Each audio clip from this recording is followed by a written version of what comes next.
buenos días nuevamente con algunos de los consejos IELTS. Mi nombre es Mauricio Garrido Juan, soy instructor de IELTS, profesor de IELTS y bueno, me gradué en Boston, del Boston Language Institute, y estaba preparando IELTS en varios países.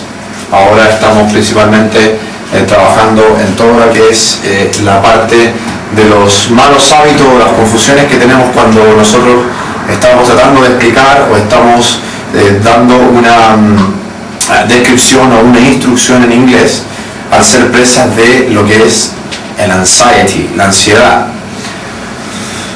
Al estar frente al examinador, usualmente nos olvidamos de que tenemos una estrategia, o nos olvidamos de que tenemos algunos ripios y algunas fallas en la parte de nuestra producción de inglés, que viene siendo, como todo alumno intermedio o intermedio avanzado o intermedio bajo, incluso hasta los más avanzados muchas veces, no se dan cuenta que tienen ciertos hábitos o saben que tienen ciertos hábitos, pero al momento de producir o al momento de rendir un test se colocan nerviosos, se colocan nerviosas y lamentablemente tratan de ir a la par con lo que es la fluidez para obviamente presentar y salir exitosos del test, pero cometen errores de orden gramatical en puntos que son bastante básicos en cuanto al nivel de inglés.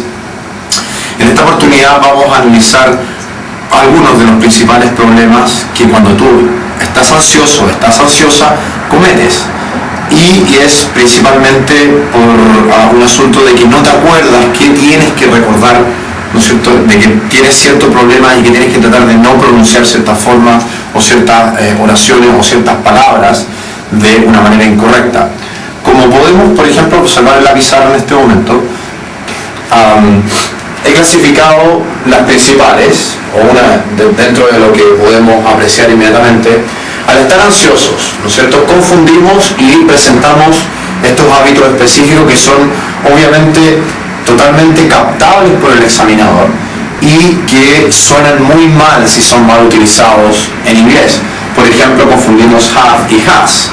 Usualmente confundimos el have y el has en la forma de la tercera persona o la persona o el sujeto que tenemos que utilizar correctamente al momento de decir lo que estamos diciendo. En el writing, usualmente, si terminamos el writing y volvemos a revisar los problemas que tenemos en la gramática antes de revisar el paraphrasing que estamos haciendo, nos vamos a dar cuenta de estos errores. En el speaking solo tenemos la oportunidad y esa oportunidad es la cual estamos hablando. Por ejemplo, el have y el has, muchas veces al estar ansiosos, al tener ese sentimiento, esa sensación, nos equivocamos en el uso de estos dos con respecto al sujeto con el cual interactúan. Por ejemplo, el has decimos the company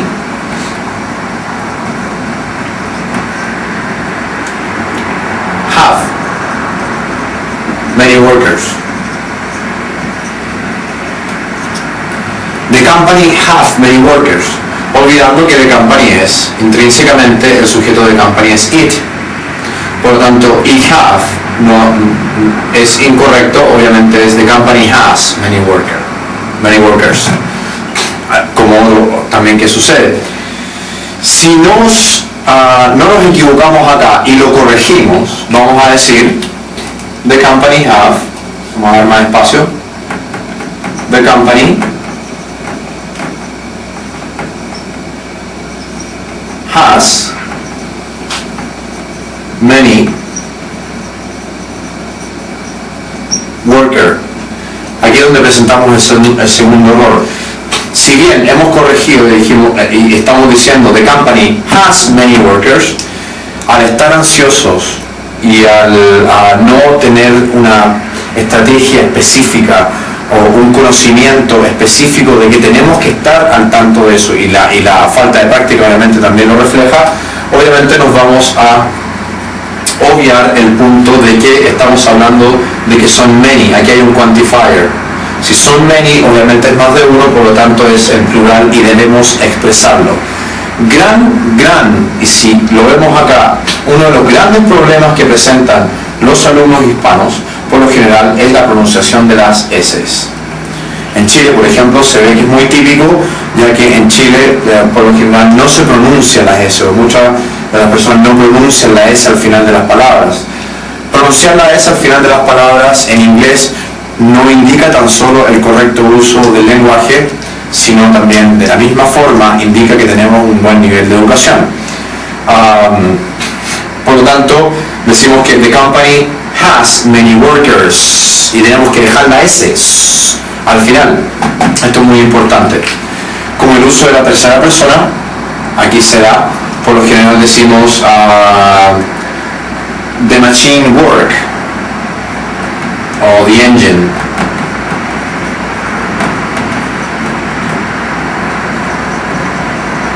Work fine. The engine worked fine. The engine nuevamente es, al igual que the company, the engine es it. Por lo tanto, it es acompañado de forma infinitiva con la S en el verbo. So the engine works fine. The engine works perfectly. Obviamente no nos vamos a dar cuenta si estamos nerviosos. El examinador al frente de nosotros nos está mirando y está, por lo tanto no tenemos conciencia de esto. Tenemos que practicarlo mucho, tenemos que obviamente tener muy presente que estas son las formas y cuáles son obviamente mis errores y trabajar de forma repetitiva para que se adquieran como segunda naturaleza dentro de lo que estamos explicando. En el pasado, ¿cuál es el error significativo? Esto principalmente se ve en la parte 2, cuando estamos haciendo el long turn, ¿no es cierto?, el monólogo. Y en la parte 2, por lo general, estamos hablando de una situación que sucedió hace tiempo, algo que para mí me significó un evento inolvidable, etcétera, etcétera.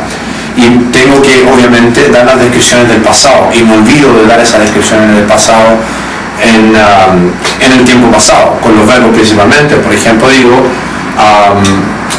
in 2003, I visit Spain.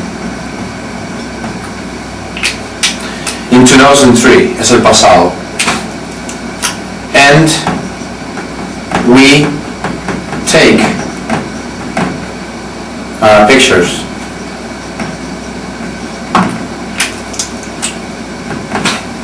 Si estoy nervioso, si estás nerviosa, no vas a darte cuenta y obviamente que vas a seguir arrojando los mismos errores. En el pasado sería in 2003 I visited Spain and we took pictures or many pictures. Al estar ansioso no nos damos cuenta de ese error. Y de otra forma también, lo que vendría siendo lo último, la formalidad que tenemos que entregar. Algo que tenemos que obviamente tratar de eludir y evadir a toda costa es formas que no son académicas, aunque estemos dando el test general o el test académico, obviamente, como to. No como decir demasiado, pero sí como decir también. En vez de decir, oh, I like that too, I like that as well.